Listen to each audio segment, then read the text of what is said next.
আপনাদেরকে বলি, আমরা ইসলামের জন্য তেমন কোনো কষ্ট করি নাই, আমরা দ্বীনের জন্য আমাদের তেমন কোনো ত্যাগ নাই, আমরা ইসলামের জন্য মার খাই নাই, আমরা রাসূলুল্লাহর জন্য দাঁত ভাঙ্গি নাই, নবীর পক্ষে আমাদের রক্ত ঝরে নাই। কি কথা বলেন ঠিক কিনা? আল্লাহ রাসূলের জন্য আমাদের রক্ত কেউ ঝরাই নাই, আমাদের হাত পাওকে কেটে দেয় নাই, আমাদের চুল দাড়ি কেউ উঠিয়ে ফেলে নাই, আমাদের চামড়াগুলি কেউ উঠাই নাই, আমাদের রক্তগুলি কেউ ঝরাই নাই, আমাদেরকে সমাজ থেকে জুদা করে দেয় নাই, রাষ্ট্র থেকে জুদা করে দেয় নাই, সন্তান থেকে জুদা করে দেয় নাই, বাবা মা থেকে জুদা করে দেয় নাই। নবীর একজন সাহাবী ছিলেন, তার নাম আব্দুল্লাহ জুল বাজাদাইন। যুবক, আপনাদেরকে বলতেছি, শুনে যান। নবীর একজন সাহাবী আব্দুল্লাহ জুল বাজাদাইন রাদিয়াল্লাহু আনহু, তিনি কালেমা পড়ে বাড়ি চলে গেলেন। তিনি অনেক ধনী ছিলেন, অনেক পয়সাওয়ালা ছিলেন। আব্দুল্লাহ জুল বাজাদাইন অনেক বড় পয়সাওয়ালা, বাবার একমাত্র সন্তান, একমাত্র ছেলে। বাবা ছিল ধনী ব্যক্তি, মদিনার সবচেয়ে বড় ধনী ইহুদি। আব্দুল্লাহ জুল বাজাদাইন কালেমা পড়ার পরে তিনি যখন দেশে বাড়ি ফিরলেন, চাচা জিজ্ঞেস করলেন, আব্দুল্লাহ কোথায় গিয়েছিলা? আব্দুল্লাহ জুল বাজাদাইন বলল, চাচা যান, আমি আখিরি নবীর দরবারে যে কালেমা পড়ে মুসলমান হয়ে গেছি। চাচা যান, আমি কালেমা পড়ছি। আব্দুল্লাহ, তুমি কালেমা পড়ছো, শুনে রাখো আব্দুল্লাহ, কালেমা পড়ার কারণে তুমি আমাদের দলচ্যুত হয়েছো, আমাদের দল থেকে তুমি আলাদা হয়ে গেছো।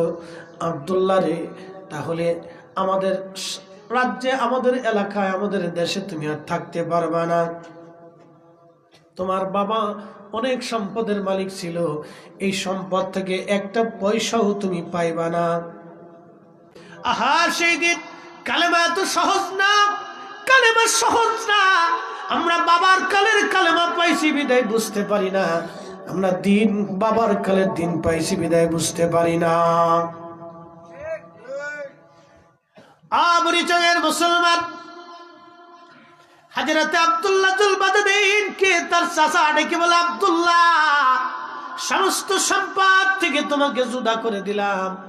আব্দুল্লাহ জুল বাজাদাইন বলে, চাচা যান, দুনিয়ার সব কিছু দিতে পারি, কিন্তু আল্লাহ নবীর কদম আমি ছাড়ব না।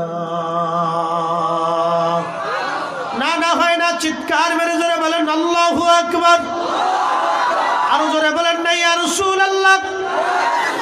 পরিচয়ের মুসলমান, রাসূলের জন্য সেই দিন সাহাবী দুনিয়ার সব কিছু যদি দিতে পারে, আল্লাহর নবীর শান, নবীর মান, আল্লাহর জমিনে আল্লাহর নবীর স্লোগানের জন্য, নবীর দুরূদ ও সালামের জন্য, হব্বে রাসূলের জন্য আমরা সুন্নিরা জিহাদের ময়দানে যাওয়ার জন্য প্রস্তুত আছি না নই? আব্দুল্লাহ জুল বাজাদাইন বলল, চাচা, সমস্ত সম্পদগুলি দিয়ে দিলাম, নিয়ে যান। চাচা ডাক দে বলে, আব্দুল্লাহ রে, তোর গায়ের পোশাক খুলে দে, যে জুব্বাখানা ওটা আমাদের টাকার কিনা, এটাও খুলে দে। আব্দুল্লাহ জুব্বাখানা খুলে দিলেন, পাগড়ি খুলে দিলেন, গায়ের মধ্যে শুধু লুঙ্গি পরা। চাচা ডাক দে বলে, আব্দুল্লাহ রে, তোর লুঙ্গিখানা খুলে দে, ওটাও আমাদের টাকার কিনা। কালেমা পড়ছিস, আজকে কালেমার স্বাদ তোকে বুঝাবো, কালেমার স্বাদ কি। আব্দুল্লাহ কেঁদে বলে, চাচা যান, এই লুঙ্গিটা আপনি দয়া করে আমাকে ভিক্ষা দেন, আমার সতর ডেকে আমি আমার ইজ্জতটা ঢাকি, আমাকে এই লুঙ্গিটুকুন আপনি ভিক্ষা দেন। চাচা বলে, না, কালমা পড়ছিস, মুসলমান হয়েছিস, আমাদের পক্ষ থেকে কিছুই আজকে তুই পাবি না। লুঙ্গি যদি খুলে না দিস, জোর করে তোর থেকে লুঙ্গি খুলে নিয়ে যাব। আব্দুল্লাহ জুল বাজাদাইন লুঙ্গিখানা খুলে দিয়ে বলেন, চাচা, দুনিয়ার সব নিয়ে নিতে পারো, কলিজা থেকে কালেমা নিতে পারবা না, কলিজা থেকে ঈমান নিতে পারবা না। চিৎকার মেরে জোরে বলেন না আল্লাহু আকবার। আব্দুল্লাহ জুল বাজাদাইন দৌড়ায় চলে গেলেন বাড়ি। মা মা বলে ডাকতেছে, মা মা। মা ঘর থেকে বের হয়ে ডাক দিছে, আব্দুল্লাহ কে তোকে লঙ্গ করলো রে বেটা? এই মক্কার মদিনার জমিনে তুই সবচেয়ে ধনী ব্যক্তির ছেলে, কে তোকে উলঙ্গ করলো? আব্দুল্লাহ রে, তুই ধনী ব্যক্তির ছেলে, কে তোকে আজকে উলঙ্গ বানাইলো বল? আব্দুল্লাহ বলতেছে, আম্মা জান, আমি মুসলমান হওয়ার জন্যে আমার চাচা আমার শরীর থেকে সব পোশাক খুলে নিয়েছে আর সমস্ত সম্পদ থেকে আমাকে জুদা করে দিয়েছে। মায়ের গায়ের উপরে একটা চাদর ছিল, চাদরখানা নিক্ষেপ করে দিয়ে বলল, আব্দুল্লাহ নিয়ে যায়, চাদরখানা তোকে দিলাম, আগে সতর ঢাক, লজ্জা ঢাক, তারপরে বল তুই কি মুসলমান হইছ? ছেলে ডাক দে বলো, হ্যাঁ আম্মা, আমি কালেমা পড়ে মুসলমান হয়ে গেছি। আব্দুল্লাহর মা ডাক দিল, এই বেটা, আমরা ইহুদি, তুই কালেমা পড়ে মুসলমান হয়েছিস, আমাদের ধর্মে চুন কালি মাখলি, আমাদের বংশের চুন কালি মাখলি, আমাদের ইজ্জতে হাত দিলি, তোর থেকে সমস্ত সম্পদ জুদা করে দেয়া হয়েছে। আমি মা রাজি হলাম, যা, তোকে সমস্ত সম্পদ থেকে মাহরুম করে দিলাম, আমি মাও তোকে আমার থেকে বিদায় দিলাম, শুধু চাদরখানা সন্তান হিসেবে ভিক্ষা দিয়ে দিলাম, যা নিয়ে যা, কোনদিন আর মায়ের সামনে আসবি না, যদি মুসলমানিত্ব না সারিস, কালেমা না সারিস, কোনদিন আমি মায়ের সামনে তুই আর আসবি না, সাবধান, চলে যা,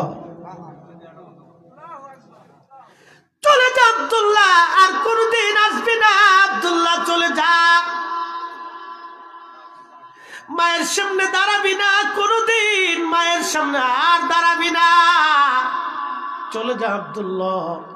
আব্দুল্লাহ চোখের পানি ছেড়ে দিয়ে কাঁদে, বলে, মা, চাচা আমাকে জুদা করে দিয়েছে, সমাজ আমাকে আলাদা করে দিয়েছে, দেশ আমাকে তাড়িয়ে দিচ্ছে, ভাবছিলাম মায়ের কোলে বুঝি আমার জায়গা হয়ে যাবে, মাগো তুমি আজকে আমার জনমের তোরে বিদায় দিয়ে দিচ্ছ মা।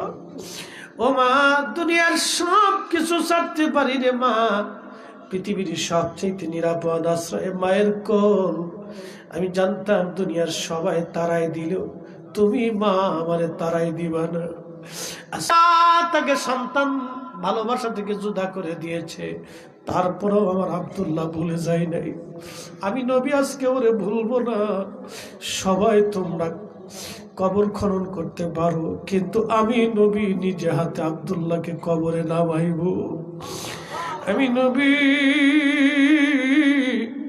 নিজে হাতে আমার আব্দুল্লাহর কবরে নামাইব। আমি নবী নিজে হাতে আমার আব্দুল্লাহর কবরে নামাইব। আব্দুল্লাহকে নবীজি নিজে হাতে কবরের মধ্যে নামাইতেছে। আব্দুল্লাহ ইবনে মাসউদ রাদিয়াল্লাহু আনহু এই উম্মতের সবচেয়ে বড় মুফতি সাহাবী। ওনার মতো মুফতি সাহাবী কোনো মা আর কোনোদিন জন্ম দিতে পারবে না। সে আব্দুল্লাহ কবরের পাশে দাঁড়ায় হাত তুলে কাঁদের, বলে, রব, আমার এই আব্দুল্লাহর জায়গায় আমি আব্দুল্লাহ যদি হইতাম, আমার বুলন্দ নসিব হইতো, রহমতের নবী নিজে হাতে আমার কবরে রাখতো। এর চাইতে পরম সৌভাগ্য উম্মতের জীবনে আর কিছুই হতে পারে না। এটাই ছিল ঈমানের বদলা। কথা বলেন ঠিক না বেঠে?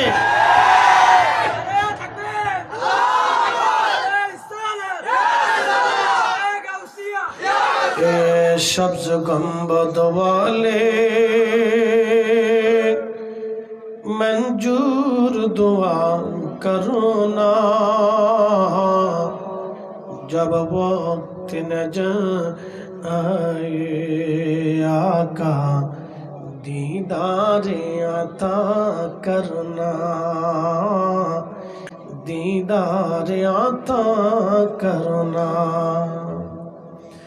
मैं कब्र अंधेरी में घबराऊंगा जब तन्हा में, कब्र अंधेरी में घबराऊंगा जब तन्हा, इमदाद मेरी करने आजाना रसूल अल्लाह, इमदाद मेरी करने आजाना रसूल अल्लाह रोशन मेरी तुर्बत को लिल्लाह जरा करुणा जब वक्त नजर आए आका दीदारे आता करुणा दीदारे आता करुणा।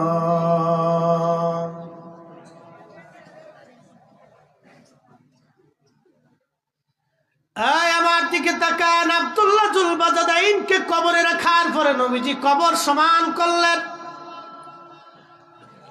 ইমাম নুরউদ্দিন হাইসেমি মাজমুউজ জাওয়ায়েদের মধ্যে লেখেন,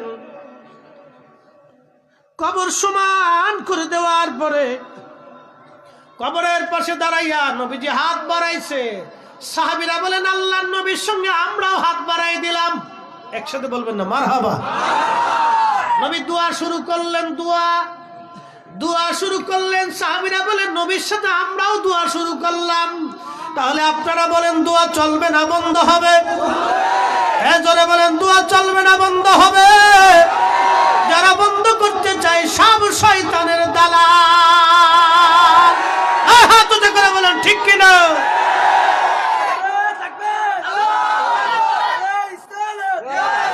সময় নাই, সময় কম। আব্দুল্লাহ জুল বাজাদাইনের জন্য আমার নবী দোয়া করে, আল্লাহ আমি রাসূল আমার আব্দুল্লাহর প্রতি সন্তুষ্ট আছি। আল্লাহ তুমি আমার আব্দুল্লাহর জন্য সন্তুষ্ট হয়ে যাও। আমি নবী নিজে খুশি, তুমি আল্লাহ খুশি হয়ে যাও। মাইয়ুতির রাসূল ফাকাদ আতা আল্লাহ। নবী খুশি, আল্লাহ খুশি। নবীর ইত্তেবা আল্লাহর ইত্তেবা, নবীর গোলামি আল্লাহর গোলামি, নবীর দল আল্লাহর দল, নবীর মান আল্লাহর মান, নবীর শান আল্লাহর শান, নবীর ইজ্জত আল্লাহর ইজ্জত, নবীর আইন আল্লাহর আইন, নবীর সুন্নাহ আল্লাহর সুন্নাহ। নবী মানা আল্লাহ মানা, নবী মানা আল্লাহ মানা, নবী মানা আল্লাহ মানা, নবী মানা আল্লাহ মানা। নবীর দল আল্লাহর দল, নবীর জন্য জীবন দিলে আল্লাহর জন্য জীবন দেওয়া হয়। নবীর দলে থাকলে আল্লাহর দল হয়ে যায়। নবীর জন্য জীবন দিলে আল্লাহর জন্য জীবন। নবী তাজিম করলে আল্লাহ তাজিম করা হয়। নবীর পক্ষ হলে আল্লাহর পক্ষ হয়। নবী রাজি আল্লাহ রাজি, নবী খুশি আল্লাহ খুশি, নবী বেজার আল্লাহ বেজার। নবীর সাথে গুস্তাকি আল্লাহর সাথে গুস্তাকি, নবীর সাথে দুশ্মনী আল্লাহর সাথে দুশ্মনী। কথা বলেন ঠিক না বেঠে? কোরআন বলেছে, আমি বলি না, আল্লাহর কালাম বলেছে। এই জন্য আল্লাহর নবী বললেন, আল্লাহ আমি খুশি, তুমি আমার আব্দুল্লাহর প্রতি খুশি হয়ে যাও। আল্লাহ আমি আমার আব্দুল্লাহর উপরে খুশি, তুমি আল্লাহ আমি আব্দুল্লাহর প্রতি খুশি হয়ে যাও। এভাবে নবীজি দোয়া করে তাবুক থেকে আব্দুল্লাহকে কবর দিয়ে চলে আসলেন। শোনেন, দলিল দিয়ে নবী পাওয়া যায় না। নবী পাইতে হলে আব্দুল্লাহদের মতো প্রেম দিয়ে নবী কিনতে হয়। খালি ফতোয়া মাইরে রসুল পাওয়া যায় না। ফতোয়া দিয়ে কেউ রসুল পাই নাই। রসুল পাইতে হলে চোখের পানি দিয়া, এসকে রসুল দিয়া, প্রেম দিয়া, নবীর ইত্তেবা দিয়ে নবীকে মহব্বত করে কিনে নিতে হয়। কথা কোন ঠিক কিনা?